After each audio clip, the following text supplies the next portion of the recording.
Hello, everyone, and welcome to episode 131 of Bucs UK TV. Adam and Simon and Marianna are with me this week, and we are enjoying Victory Monday, week one of the season. It's Overreaction Monday, Super Bowl. Here we come, Adam, yes? Yeah, I have to still get used to being called Adam. I don't know, normally, whoever I do a pod, it's always Murf, but it's fine. Okay, I can call you Yeah, Murf if you like. no, I don't mind that we're all friends here. Yeah, no, look, got to love Victory Monday. I mean, I don't think anyone's overly shocked with necessarily the result, but I think we're all pleasantly surprised with the performance of the team and lots of good signs and things to be happy about this Monday, that's for sure. Simon, it wasn't like watching the Bucs normally, was it? No, I enjoyed it. I thought that finally it looks like we might be able to run the ball again, and in different ways, which was interesting. In different ways, and the other thing it just told me is Mike and Chris are just a class act. Mm. Just Absolutely. I mean, we'll absolutely come on to class. talk about the offense in a bit, Yeah. but I think the thing I took away from it actually was it's a tale of two teams. So the score tells one story, but then you look at the stats. 22 first downs for both teams, you know, passing, running, rushing. Actually, the Commanders had more, but we shut down the passing. Overall, the yardage, the time of possession, it wasn't a million miles apart. But I feel like, as you said, Simon, on offense is where we clearly just blew them away, and on defense we shut down the pass. So let's start, Mariana, with offense. Normally, obviously, you'd be shouting for Lenny Fournette, but I feel like there could be some new running backs in Tampa. We've got Bucky Irving, Mm. and he did superbly well. One of the things that actually was a nice new feature of the NFL as well was the run that he went on that was called back Oh, the for replay Danny intervening. Barton. Yeah. Yeah. Who knew I'd be praising the NFL's new rules, but it was nice to see that quick replay that also meant that his run counted as well. But he looks quick. He's a nice change of pace back. Sort of Rashad White feels to me more like now almost our power back, and Bucky's that sort of little elusive back that changes the pace up. He's definitely got a burst of speed on him. He's one of those that you see pop out of the line where you don't expect it. So it was nice to see him. But also, as I say, that replay that meant his run counted was really good as well. So we had some nice running play, I think, as you say. And obviously, you can praise the running backs, but I guess there's also something in the line there, isn't there, Murphy? Yeah, I think there's a lot to talk about. I think the line was good, but I actually think, to be honest, that the praise should go to Liam Cohen. I think Yeah. if we're looking at yesterday's performance, and I was looking back at Dave Canellas' scheme, and Dave Canellas was run the ball up the gut, run the ball up the gut. Occasionally we'll try and get it out into the flats, but mostly it was just run the ball up the middle, run the ball up the middle. And then you have all the success that you had was not just the holes in the line, but it was scheming these guys in a position where they could take advantage. And if they got past the first man, they were getting not just into the second level, but deep in. You think of one of Bucky Irvings's, it wasn't a run, it was a catch and run, but big play in, and you've got Chris Godwin who sort of crosses across and then he sort of blocks off and he gives Bucky Irving 15 more yards. Where was that a year ago under Dave Canellas? Where was that under Byron Leftwich? Like, it's not all of a sudden like we've just got Bucky Irving and he's a generational talent. We actually now have an offensive coordinator who knows how to scheme these guys open and how to put them in a position where they can use their talent and exceed. And I think that for me was the biggest difference. Because if you'd given us Bucky Irving a year ago, I don't think you see what we saw last night. And I think that's where you can praise the players, you can praise the line, but I think almost all of it also needs to go to Liam Cohen. I think he did a I phenomenal think job. that's a very good point, and I think we've said this before, but a good coach will look at the players they've got, and as you said, scheme for the players you've got, not just say my doctrine is this, my style is that. I don't think that's the mark of a good coach because that's Absolutely that's not. not that's not what you're doing. Simon, you talked about obviously the receivers, but and Adam mentioned Irvin as a double threat. He got 7 yards a run and 7 yards a catch, so give him the ball twice and you're moving the train straight away. But Simon, Godwin, is it going to be his year then? I'll make a prediction now. Oh, I like this. okay, early in the season that he's going to go over 1,000 yards. I think he's going to get in the red zone more. And I think he's going to earn a lot of money from the Tampa Bay Buccaneers at the end of this season. Because I think what we saw on Sunday night was the old Mike and Chris back. They were playing in their proper positions. And when you watched him, and even the first touchdown that he got, really, Mike did a canny little block to tie somebody up. It was so close to being offensive pass interference. But he just sort of, the arms sort of went up and away as if to say, "Not me, governor," and freed him up for the touchdown. But yeah, no, I think it's lovely to see. I think the other reason is that Jalen McMillan is a genuine, I think, number 3 to become a number 2. I think there was 2 mistakes early on by Trey Palmer. And I think if he's not careful, he'll become special teams Trey.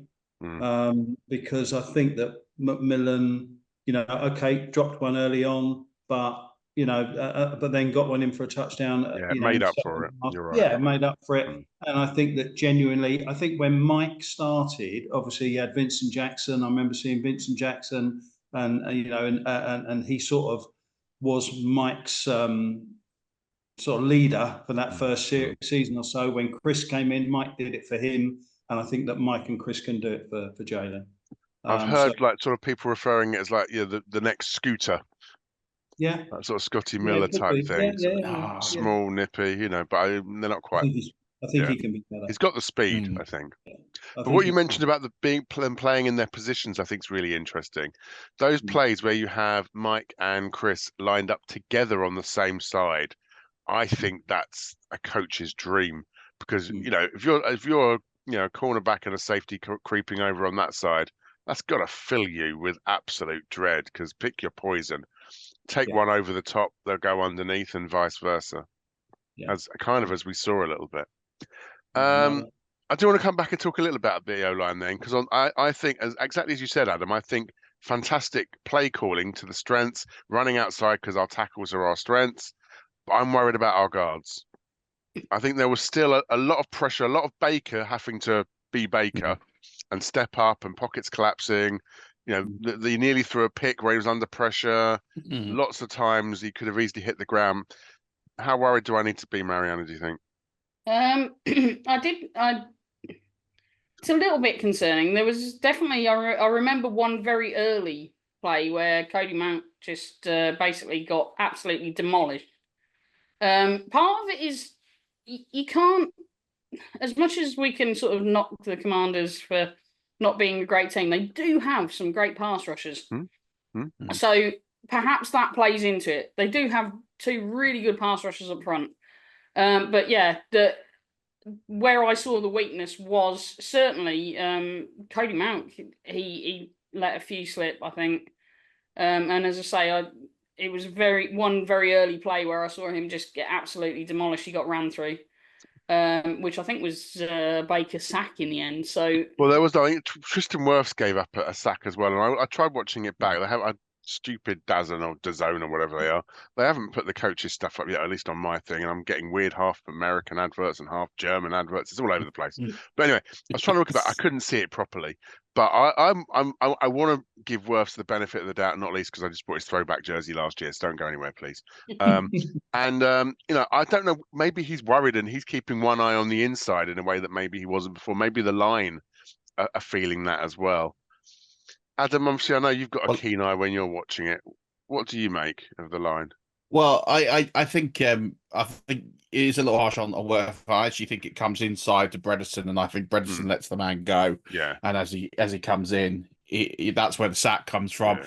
But I agree. I think Mausch and Bredesen are the weak links here. What's worse is there's nothing behind them.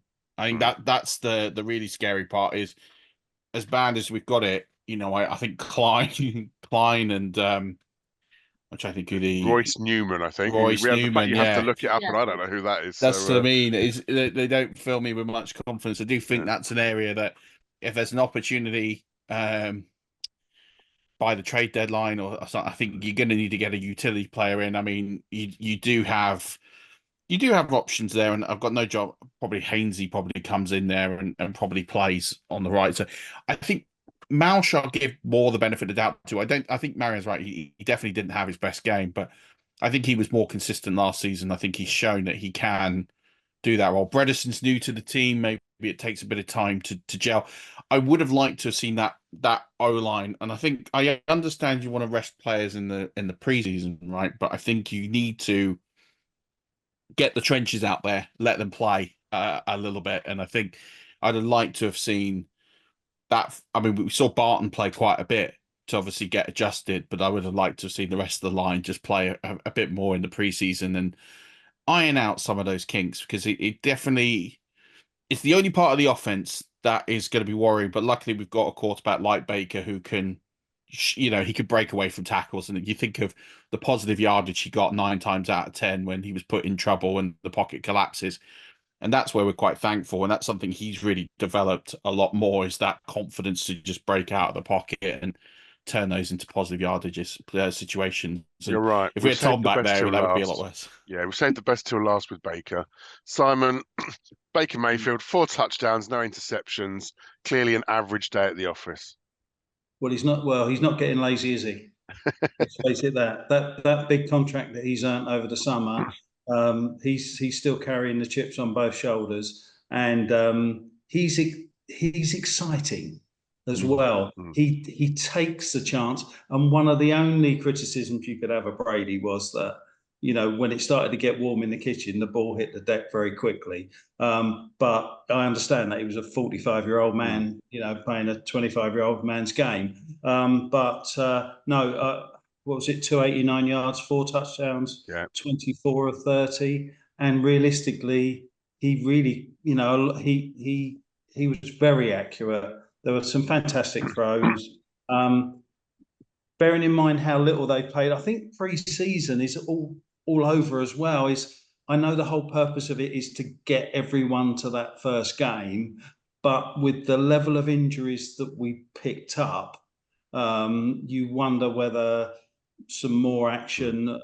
What is the point of pre-season? I suppose it's sort of like, because realistically, perhaps some of those guys might have been a touch undercooked. I don't know. But with the number of injuries that we've picked up, I listened to something today, and it's one game in, and we're already on the search for. You never know. The rules are always really tight on what they have to list as an injury on the next day, and actually, there's a lot of just knocks where you're like, I really don't want to run today. I'm going to go and sit in a cold tub or a hot tub or whatever, any sort of tub. And they have to write it down in a certain way because of the rules. I think we'll see who's practicing, towards the middle of the week and get a better view on those injuries. But I think, Adam, your point around depth is bang on. And when we come to talk about defense, I think it gets even worse. 100% does. But when before we get there, let's talk about special teams. Obviously, the most important phase of the ball, and I'm a little bit shaken, if I'm honest. First of all, Marianna, new kickoff rules. What do we think? I actually don't mind them. I understand why they've brought them in, and I've seen some good things out of them so far. Not necessarily in our game, but in other games as well. So I'm not having a problem with them. I like the idea of kind of forcing teams into running it back. That's never been a good point of ours, to be fair. We've never had massive returners, but I do actually. I don't actually mind the new kickoff rules. I don't know if I'm like the lone wolf on this one. I like the idea. I like the theory, and I just think maybe the tactics probably haven't quite evolved yet. I think the sorts of kickers that can do those mortar kicks or whatever they call them, I think there's going to be someone that's going to find a nice wrinkle and a good way of trying to do it that they haven't done yet. I think there's already like a couple that have come out of pre-season. I think, funnily enough, for the Chiefs, I think Butker, there's sort of game time, pre-season game time video of him doing a sort of like almost a curve kick into the zone, which kind of hung up, and then they didn't really get a return off of it. So it's just something that we'll have to adjust to. It's rules are rules, and we live with them. I mean, as I said to you earlier, the positive thing was the replay rule gave us a 30-odd yard run back. So on one side, we've got a rule that's given us a positive play. On another side, we've got rules that we're wondering if they're positive or negative. I think in the long run, considering the injuries, and that's something that I'm kind of quite passionate about, as some might know that I did some study on. You know, the fact that it might save players from getting injured, particularly concussions and so forth, I can only think it's a positive personally, because of the players' health. So while it might not be what fans want, and they want to see the big collisions and whatnot, I've really got to think of the players' health long term, and I want to see players play longer. We'll come back to kicking, but actually on that point, Guardian caps, obviously we didn't see any in our game, did we? Do you think that's gonna pick up? Anyone? I actually think possibly we've seen players retire early, and of course the names escape me now, but we've seen a couple of players retire early due to sort of head injury concerns. I'm not sure if anyone's gone around to them and spoken to them and sort of said, would a Guardian cap have made any difference to your gameplay? Certainly now, you know, they're all wearing them in the preseason, in the practice, you know, and I don't see anyone really complaining about them. At first, it was kind of laughed at a little bit, but they expanded it from the lines to like all the players, and I don't see, you know, I don't see a sort of laughter or joking about it. We've had our experience in Tampa, and you know, heartbreaking experience of players that potentially suffered CTE and have, you know, sadly, you know, are no longer with us. And I think anything that can protect those players in the long run from CTE is only a good thing. And if they want to wear a Guardian cap, I'm supporting them all the way. It's not going to make me think any less of a player if they say they want to wear a Guardian cap in a game.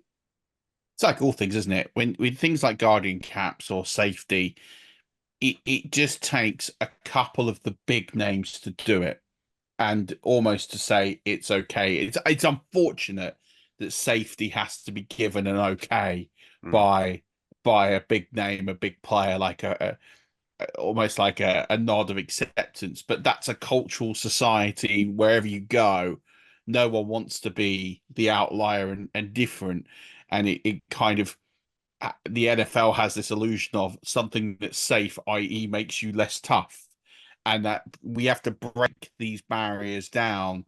And I remember, some of you, or probably all of you remember, this is going completely off a different sport, when the Hans device came into Formula One, into motor racing, and the skepticism on the Hans device was there because it was seen as, well, you're just weak, until it took a couple of the premier drivers to do it and go, well, this is fine, I'm fine with it. And then all of a sudden it becomes a rule. And I think the Guardian cap will become a rule. I think they'll probably do something with the technology to streamline it a little bit, to lighten it without changing the safety aspect of it and make it less safe. They'll have to do a couple of things, because I think one of the only complaints is weight on it. And I think they will need to do a few little more modifications, but I don't think it'll be much. And I think probably in the next 2 or 3 years you'll see more people wearing it. And the kickoff rules it was a strange game yesterday, because despite everything, there weren't that many opportunities to see the rule. I think we returned 2 kicks. I think Sean Tucker had one, and I think Trey Palmer had the other. Neither team really punted, so we didn't have that many punts. And then we didn't have that many kickoffs really returned, because we boomed all of ours out, and I think they boomed most of theirs out. So I think we'll see it in weeks to come. But I like it because it's exciting. We all want to watch plays, right? The kickoff had got to the point where it was redundant. It's just like, oh, okay, it's a touchback. Like, why even bother? Why not just start the ball on the 25 and be done with it? Because it was just such a redundant, unnecessary process. So I think anything that you can do that brings some entertainment back, as long as it doesn't affect player safety. This is player safety for the better. Is good, and I think it gives us more opportunities. We saw DJ Dallas break one for 96 yards yesterday. That's what we want to see. We want to see. I can't wait for a Buccaneers special teams touchdown because I can't tell you when the last one was. Been so long. Yeah. But I think it's a really good point. Although my guilty admission, as a terrible observer of the game, is I kind of, my eye still doesn't quite follow the ball properly on the kickoff. When I see a kicker and I know where to follow it on the screen. I was like, where's it gone? Where's it gone? He's running or he's moving. I find it hard to. That's just that I need to get to grips with that. But Adam, you mentioned around the lack of kicking, is in the lack of opportunities to kick. Simon, I'm normally a staunch supporter of Mr. Kamada. A sample size of 1 is probably not the best sample size to have Overreaction Monday on, but 38 yards is probably not what we're expecting from him on a punt, is it? No, not really. And I think it was towards tail end of last season. He was generally kicking it away from our team. So basically, there wasn't he was getting the length, but it was just getting there too quick. And they brought someone in, didn't they? They brought someone in at camp. And they brought someone into camp, whether it was just to wind him up or to sort of make him consider things a bit more. But no, he's generally, I loved him when he was first drafted. I thought, wow, this is really good, because the kicker, McLaughlin. I mean, they brought someone in for him as well to warm him up. Last night, one of those kicks, I can't remember which one it was. Either it was 50-odd yards. It was still going up as it hit the net.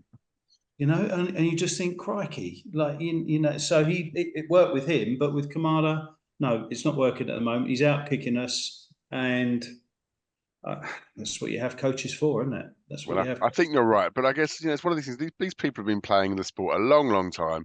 Dare I say it, punting is not the most technical of activities. Gab the ball, kick the ball, chase the ball. I'm gonna counteract here. I actually think it's one punt, but he's kicked. The two things you got to think about. One is he's kicked against the wind, so he deliberately put it up high. And you got to remember the context of the game. We're up 2 scores. What you don't want to do, the yardage almost doesn't matter. It's actually just making sure he doesn't rip one back the other way. So I think he gave it as a fair catch. So there was no return on it. I think ultimately the Buccaneers were like, whether it's 38-45, doesn't actually matter. We've contained this team. We're up 2 scores. Don't give them a cheap. Don't just don't give them a cheap running. And he's kicking to it. And I think your point, Simon, is spot on, because he's overkicked so often.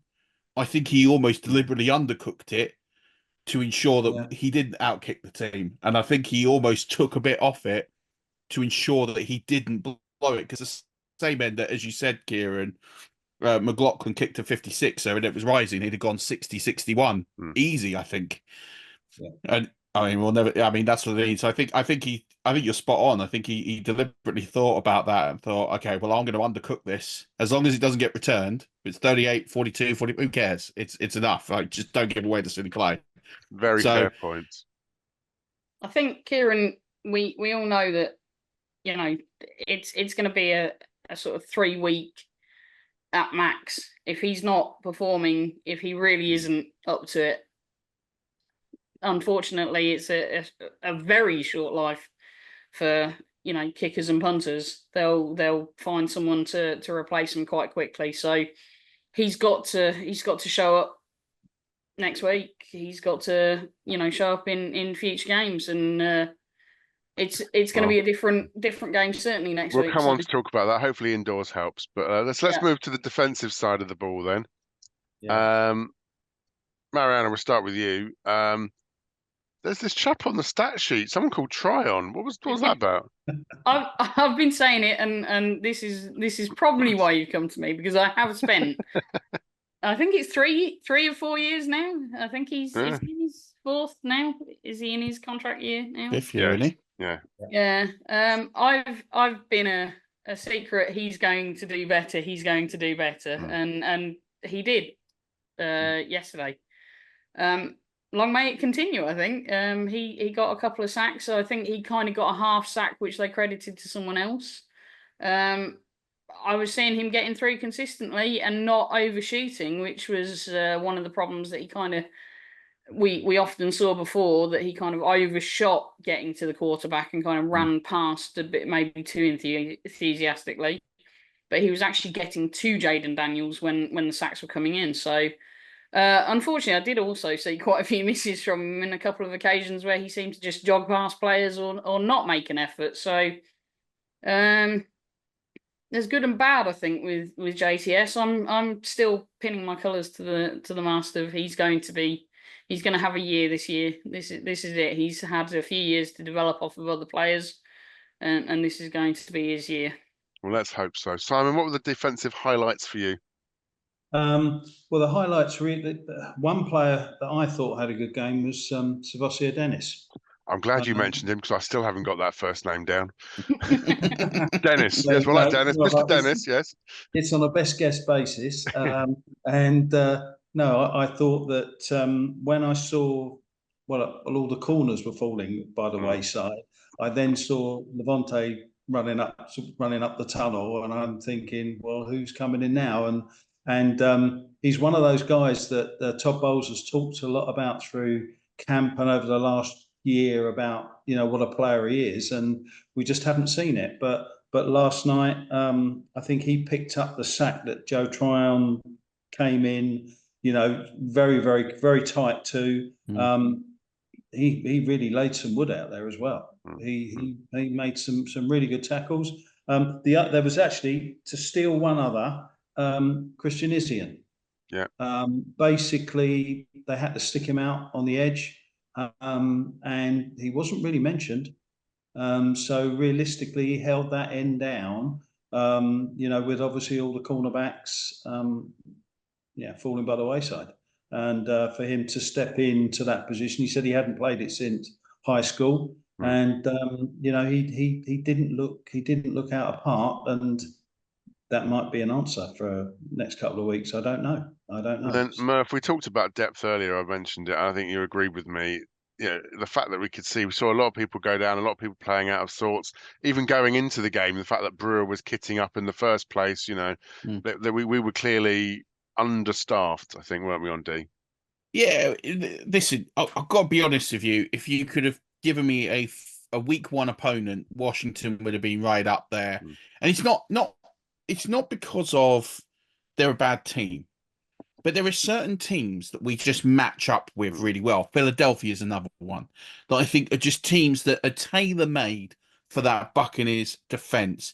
Mobile quarterback you can contain. I don't think we did necessarily the best job of containing him, but then in the context of the game, when he was making the plays, we were took up away to the pass instead. So yeah, exactly. Yeah, exactly that. And we stopped him from throwing the football. And what we know is if we can we almost gave him the yards on the ground. Go on and just keep having your 10 yards on the ground. Like, it's fine. It's almost like what we did with Travis Kelce and Patrick Mahomes in the Super Bowl. Like, it's fine. You can have 12 yards over the middle and you can have 100 yards, like whatever. But you're not going to let anything go outside. And you're not going to have a big play. And the Buccaneers just sort of went in and go. It's almost this contained football of, do you know what? If you want to run 10 yards and run 10 yards, that's fine, because you're not causing any damage. And that's good for us. We don't want those deep playmakers. There wasn't anyone out on the outside there that was going to give us problems with speed.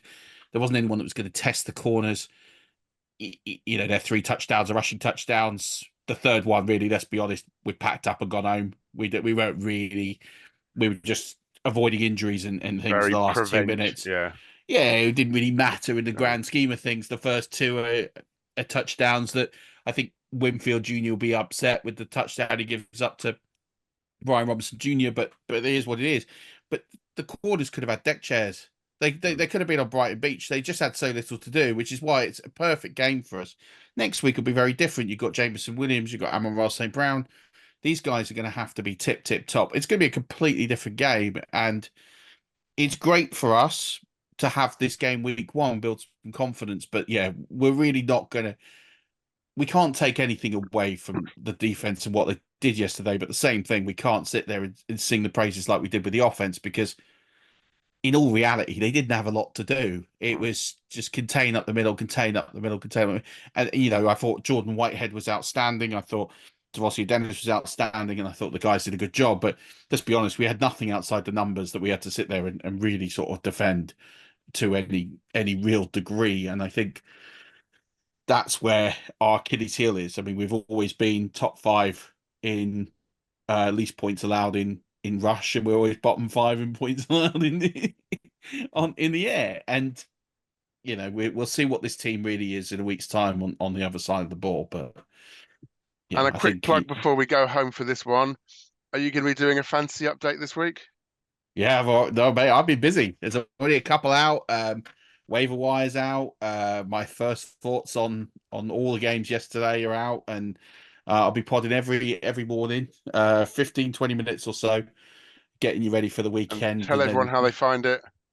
You find it at 5 Yard Rush or 5 Yard Rush on all good podcast channels. We're approaching, I think we passed 850 last week, so there's a lot of episodes. And if you there's a lot of content, so I would say the Thursday one, I preview every single game of the week and tell you every fantasy player where I think they're going to finish. So, and that's 5 Yard Rush with the number 5, isn't it? Yeah, it's number 5. So it's yeah. 5 Yard Rush, number 5 Yard Rush. Find that in your podcast app, YouTube, anywhere. And Twitter handles the same at 5 Yard Rush. You can find it all there. Perfect.